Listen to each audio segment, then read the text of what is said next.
Nous sommes chez M. Gérard Tremblay de Sainte-Félicité pour une entrevue le 26 janvier. Bonjour M. Tremblay. Bonjour. Vous allez bien? Oui. Merci de nous accepter à votre table pour une entrevue. Vous êtes né ici à Sainte-Félicité Oui. en 1924. Ouais. Voulez-vous nous raconter un peu comment était le village à cette époque? Mais le village, il était à peu près le tiers de ce qu'il est à l'heure actuelle. Puis l'église, il y avait l'église qui est tout près de site, là. L'église qui a brûlé, j'ai des photographies de ça. Elle était bâtie du côté est vers l'ouest. Le contraire de celle-là qui est bâtie le sens contraire.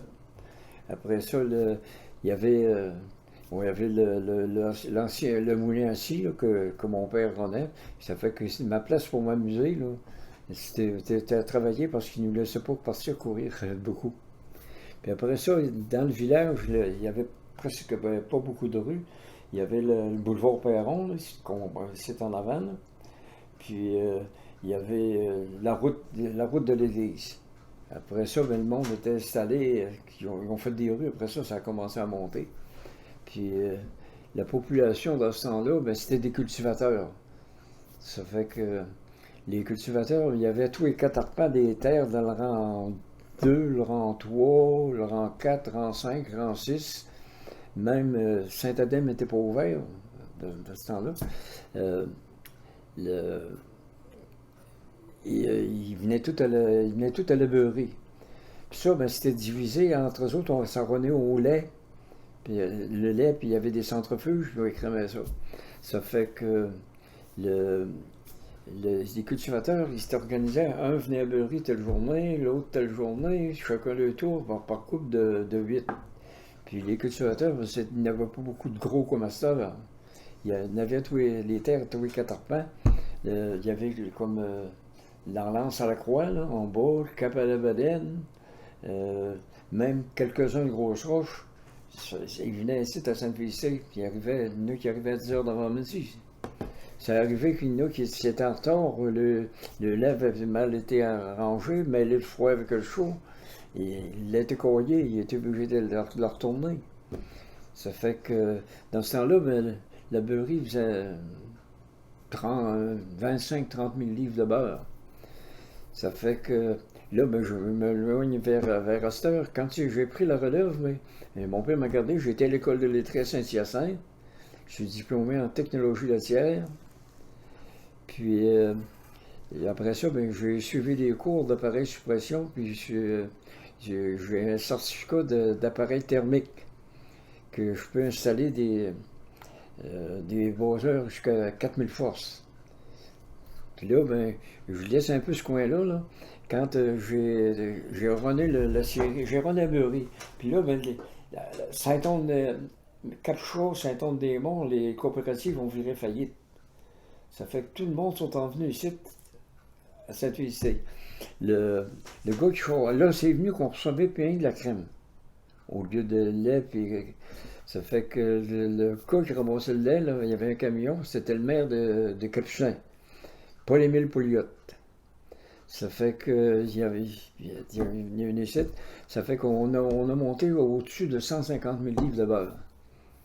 Ça fait que le beurre, on le moulait tout, puis on le vendait sur le marché local. Ça fait que le marché local était dans la région Matane. C'était un gros client. Je peux vous nommer tous les marchands de Matane dans ce temps-là. Comme Arthur Fredette, Québec Store. Québec Store, il y avait un magasin Odette et Bérubé. Il y a justement un des garçons de Odette qui est gérant de chez Maxi à Matane. J'y vendais du beurre. Ça fait que là, on moulait tout notre beurre. Puis, il y avait tous les marchands de Matane. En tout cas, ils vendaient dans la région. Saint-Anne-des-Monts, il y avait Robert Levin, qui était député, maire de Saint. Il y avait un gros magasin, puis il a ouvert un magasin à Mont-Bocville quand ça a ouvert. Puis, en tout cas, on a coulé toute notre affaire ici. Puis, on en vendait à Coopérative Fédérée de Québec. Puis, à un moment donné, la coopérative, il achetait ça en bloc. Ça fait que le gérant de la coopérative, c'était mon oncle, un des garçons de une des sœurs, un des frères de ma mère. Ça fait que là, à un moment donné, il a dit, les autres, ils travaillaient du beurre en Komouski, à la coopérative, puis ils remoulaient ça. À un moment donné, il dit, on va faire une bargaine. Il dit, on va te fournir notre papier, puis il dit, tu vas envelopper avec notre papier de la coopérative. Il dit, on va te donner une scène de la livre de plus. Après ça, quand on vendait en bloc, il fallait mettre 56 livres, et en payait que 55.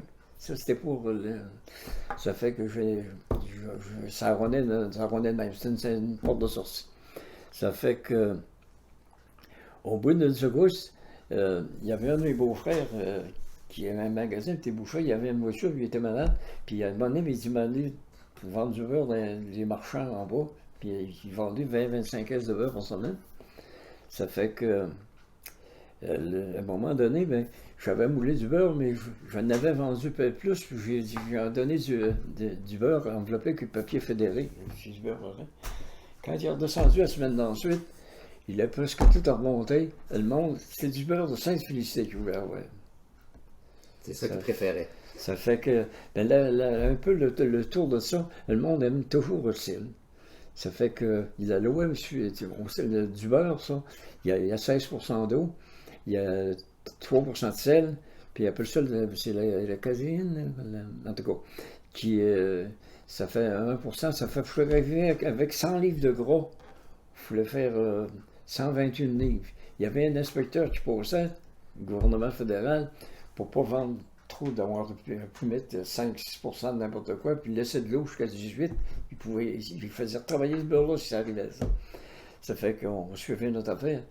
Ça fait que là, ben, ils ont arrivé, ils ont remonté presque tout le beurre.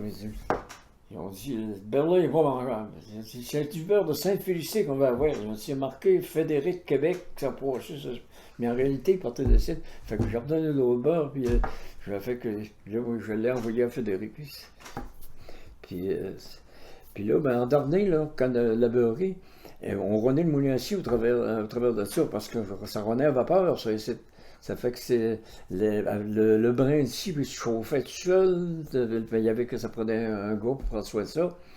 Ça fait que, après que c'était allumé, là, on renaît au brin ici. Quand ça venait vers 5 heures, on sacrait de laisser rentrer du principe pour laisser baisser le feu, parce que ça aurait soufflé. Puis le moulin, ben, là, m'a tombé dans un autre. Là, je reviens au son. Quand la beurrerie, j'ai arrêté, parce qu'à un moment donné, j'étais rendu bien qu'à 35-40 000 livres de beurre. Les cultivateurs s'en allaient, ça a gagné Cécile, ça a gagné Bécomo, tout le monde s'est éloigné. Les cultivateurs, ils venaient presque plus, hein, quelques gros dans. Ça fait que j'ai continué à rouler la scierie. Après ça, ben, des terres à beau, j'en avais jusqu'à 14, je m'en reste 2. Mais j'en ai une, il me reste plus 2, j'en ai une, je l'ai donnée à mon garçon, qui travaille à Matane. Il a travaillé au fédéral, puis il était à sa retraite, lui. Il a tout fait aller jusqu'à temps de sa retraite. Il reste à Matane. D'accord, la rue, comme il raconte trop. Ça fait que. Puis l'histoire de l'Aqueduc. Pardon? L'histoire de l'Aqueduc, c'est arrivé quand, ça? L'Aqueduc, c'est premièrement, l'Aqueduc, on manageait le Gagnon. Là-bas, c'était pas une maison de même. Je vous montrais des photographies tout à l'heure. Là, il y a l'ancienne maison. Cette maison était refaite. Il y avait bâti le moulin, puis il y avait bâti l'Aqueduc. La terre ici, pour 3 arpents, monté à 1000. Il y avait des ressorts d'eau, puis il y avait aussi une petite Aqueduc avec des tuyaux de bois. Anciennement, les tuyaux de bois passaient, là. Ça fait que. Il y a ça. Là, il y avait l'eau pour le moulin, la beurrerie. Parce que le boiler, ça prenait une alimentation en eau. Puis il a fourni l'eau au presbytère. Puis il y avait sa maison privée. C'était pas sa maison-là, l'ancienne maison, la petite maison, là. Ça tire aussi. Ça fait que là, il y avait sa maison, tu vois.